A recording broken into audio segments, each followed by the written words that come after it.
ఎక్కడైనా సరే మహాశివుడు శివలింగం లేదా సాకార రూపంలో భక్తులకు దర్శనమిస్తూ ఉంటాడు. శివుడు, పార్వతి, వారి కుమారులు ఒకే గర్భాలయంలో ఉన్న ఆలయాలు చాలా అరుదుగా కనిపిస్తూ ఉంటాయి. దాదాపుగా అసలు కనిపించవనే చెప్పాలి. కానీ గర్భాలయంలో ఒకే పానపట్టం మీద శివుడు, పార్వతి, కుమారస్వామి ముగ్గురు కొలువై ఉన్న ఆలయం ఎక్కడైనా ఉన్నదా అంటే ఒకే ఒక చోట ఉంది. అత్యంత అరుదైన ఈ ఆలయం అత్యంత మహిమాన్వితమైనదని, చారిత్రక వైభవం అద్భుతమని పండితులు చెబుతున్నారు. ఈ ఆలయం విశిష్టత ఏంటి అంటే శివుడు లింగాకారంలో ఉంటూ ఆ లింగాకార రూపంలోనే సాకార రూపం, అది తలక్రిందులుగా ఉంటుంది. ఆ పక్కనే పార్వతీదేవి తన ఒడిలో కుమారస్వామిని పసికందు రూపంలో లాలిస్తున్నట్లుగా ఉంటుంది.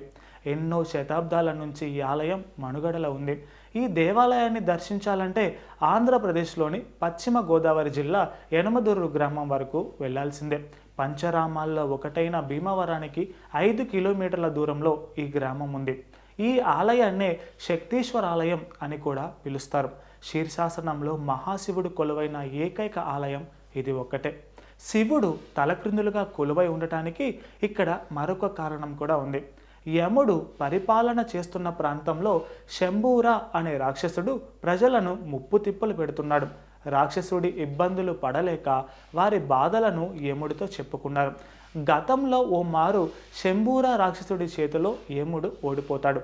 అయితే తనకు శక్తిని ప్రసాదించాలని కోరుతూ యముడు శివుడు గురించి తపస్సు చేస్తాడు. అయితే అప్పటికే మహాశివుడు ఘోరమైన తపస్సులో ఉంటాడు. దానిని గమనించిన అమ్మవారు యముని తపస్సుకు మెచ్చి ప్రత్యక్షమవుతుంది. జరిగిన విషయాన్ని యముడు పార్వతితో చెబుతాడు. పార్వతీదేవి ఇచ్చిన ఆయుధంతో యముడు ఆ రాక్షసుడిని అంతమొందిస్తాడు.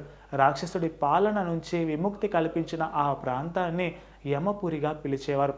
అది కాలక్రమేణా యనమదుర్రుగా మారింది. శంభూర వంటి రాక్షసులు మరోసారి రాకుండా ఉండేందుకు గాను యముడు మళ్ళీ శివుడి గురించి తపస్సు చేస్తాడు.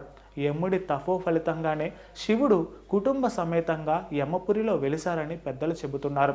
ఈ ఆలయంలోని స్వామిని, అమ్మవారిని దర్శించుకుంటే దీర్ఘకాలిక రోగాలతో పాటు పాపాలు కూడా నశించిపోతాయని భక్తులు బాగా విశ్వసిస్తారు. Please subscribe to the channel and download the Politicos app from the links in the description.